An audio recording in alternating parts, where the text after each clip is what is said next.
And done. Whew.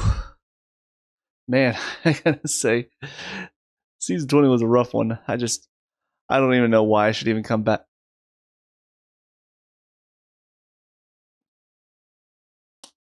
I might have to take that. What's up, guys? Mason the Brock Henderson here, and this is NCIS Season 20, Episode 21, Kompromat. So now we finally got our wrap-up, hopefully, for the Russian story that's been building throughout this season. Hopefully in these last two episodes, it's okay. It's a decent little setup. I think the only problem I really had with this episode was it was kind of dragged down by a lot of the talk about the romance between Jess and Jimmy, Parker and the senator. There's just a lot of stuff going on that's just meh. Yeah, there were funny lines throughout. I mean, Jimmy's initial declaration of love was kind of funny, which is surprising to me because I've not been interested in their story all season. The way he did it, because we've seen this whole declaration of love from one person to another, and they're not sure if the other person's going to say it back, and blah, blah, blah, and it turns into a thing. We've seen this all done before. I don't know how often I've seen it done where somebody shouts it out in the middle of a room with other people that they both know reacting to it. There was something kind of funny about it, and his follow-up reaction too, I thought was actually well handled. Just and I love you, Torres, and I love you, Miguel. I love everybody here. It was something kind of funny about it. I don't know what it was. But the follow-up reactions were also somewhat funny, most of them at least. There are a couple I'm like, okay, come on. We're spending time here for some reason, even though there's clearly a much bigger problem we need to get to. Yeah, it brought me some laughs, which is not something I could say for most of this season, if I'm being honest. Like, I've chuckled a couple of times in most episodes, but I don't feel like I'm really laughing anymore at this show, which is a problem, because that was something that I feel like for a while was keeping me around. The show itself had lost a lot of its originality by season like 6 or 7, probably before that. But the humor was still enjoyable. The character back and forth between the team was really enjoyable. And I feel like probably since we lost Bishop, it just feels like we've lost something. It feels like there's been this void of humor with the team. I don't know exactly why or what's causing it, but that's just sort of how I've been feeling about it. Is Parker has had some good moments, but nothing quite as funny as watching the team interact with Gibbs. Knight and Torres have had their funny moments, but nothing quite as funny as Bishop and Torres, or Bishop and Tony, or Tony and Ziva. All those good combinations in the past, there's just something lacking with the two of them. The way they interact with McGee, there's some somewhat funny moments, but nothing that's making me laugh really hard. So I think that's just something that the show lacks at the moment. But as far as the Russian storyline, pretty interesting setup. I will say the fact that they suspected the senator just because she took a picture with Yuri was a little ridiculous. Like, yes, she takes pictures with about 100 people at an event, and suddenly now she's a suspect because he was one of those 100 people. Like, it just felt kind of like they were jumping to conclusions way too easily, but it was a very quick moment that was quickly resolved after Parker questioned her. But of course, this also is what split them up, which, I mean, it's not like they were really much of a couple anyway. There was something kind of funny about the team's reaction with seeing him and the senator. There's something enjoyable about that, but now it's done because I guess the fact that he questioned her and did his job questioning her was enough for her to go, you know what? You still love your ex-girlfriend.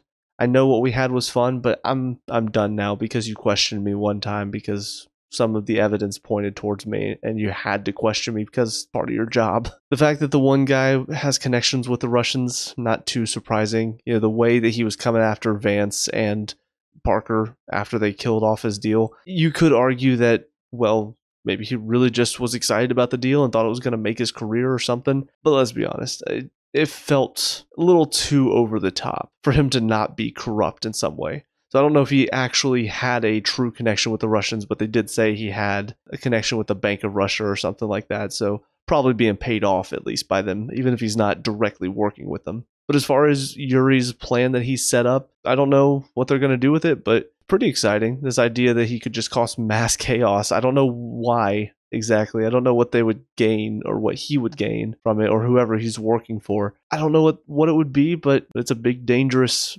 plan that they have in place. It's appropriately exciting for the finale. So yeah, with all that being said, we'll go ahead and get into the finale. See you guys there in a sec.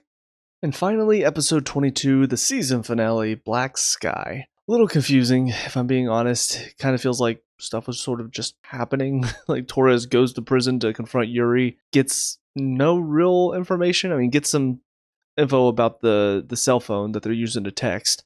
And then a lot of it is just him trying to basically prove himself to Yuri, and then he does, and then Yuri's men kill him. And we come to find out that Dad wanted him killed. And so we're trying to figure out what's going on. What is this Anastasia? All of a sudden, the power goes out. Kostya, I think his name is, he's landing in the US. And then suddenly they just put the pieces together that, oh, so he's here for his daughter since Yuri was talking about a sister. And I guess it's Evelyn because she could possibly do this. Okay. Making Evelyn suddenly the mastermind behind it all, it just feels kind of like an ass pull. Like they wanted some surprise mastermind behind all of this since we didn't really know Yuri until last episode. We didn't know anything about Kostya, I think, until this episode. So this whole idea that it's one of them that's been setting this whole thing up, I guess in the writers' minds was just not enough of a plot twist, so let's pull a random mastermind out and it's somebody we knew this whole time. It was Evelyn. Sure. Just isn't satisfying to me. And on top of that, you look at how the sequence of events went from last episode to this one. It looked like they were about to trade her back to Russia. So if that had happened, would they have just done the attack? And she would have done it from Russia? Because it sounds like she needed to be in witness protection to be able to pull this off, from what they were saying. Or maybe she just needed to be out of prison. I don't know. It felt very random that all of a sudden she's been the one manipulating everything from behind the scenes when she's hardly been involved outside of the one episode where she was Delilah's TA, and then last episode when she was about to be traded back to Russia. And then they stopped that from happening. I think also they just wanted to go with the idea of she was the bright and bubbly character that seemed way too over the top bright and bubbly. And it's almost like they wanted to go with that and be like, oh, there's no way. She's way too goofy and silly to be the mastermind.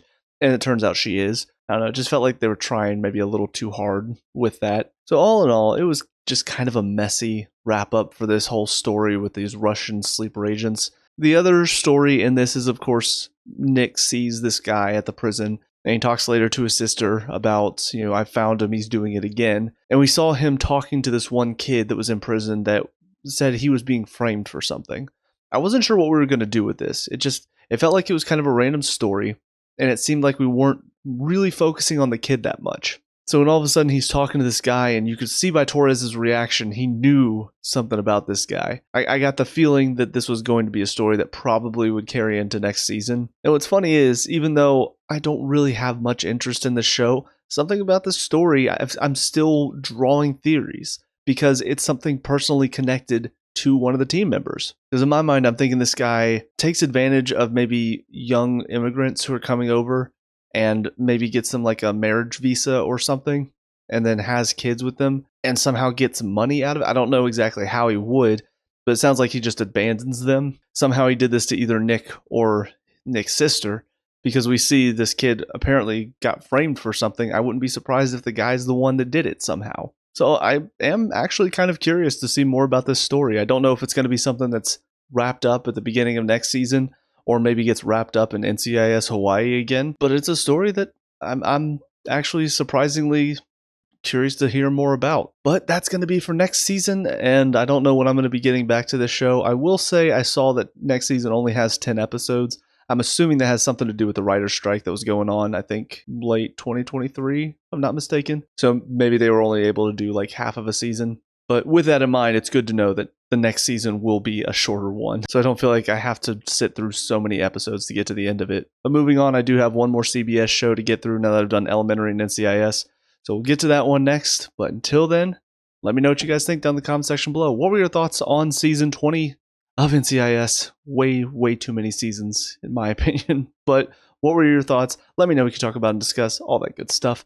Leave a like and subscribe for future NCIS reviews. Also check out the channel. We have a lot of other reviews on there as well as some Let's Plays. So check those out if you have time. But until next time, I hope you guys have a great day. I will talk to you all later. Peace out.